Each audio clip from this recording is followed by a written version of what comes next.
دنیا کا نظام اسلام پر ہے، ایمان پر نہیں ہے۔ آخرت کا معاملہ ایمان پر ہے، اسلام پر نہیں ہے۔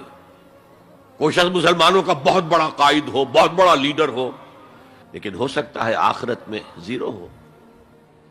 میں حدیث سنا چکا ہوں آپ کو، ایک شخص دنیا میں شہید سمجھا جا رہا تھا، ایک شخص دنیا میں بہت بڑا عالم سمجھا جا رہا تھا، ایک شخص دنیا میں بہت بڑا سخی سمجھا جا رہا تھا، اور اللہ نے سب کے دعوے جو ہیں ان کی نفی کر دی۔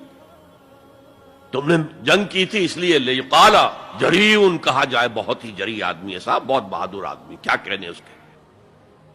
لیقال سخی، بھائی بڑا سخی آدمی ہے، سخاوت کے دریا بہا دیے اس نے۔ بھائی بہت بڑا عالم ہے، اس سے علم کا کتنا جو ہے لوگوں کو فیض پہنچا ہے۔ وقد قیل، یہ تمہارا مقصود تھا، وہ مقصود دنیا میں حاصل ہو چکا، تمہاری شہرت کے ڈنکے بج چکے، اب یہاں تمہارے لیے کچھ نہیں۔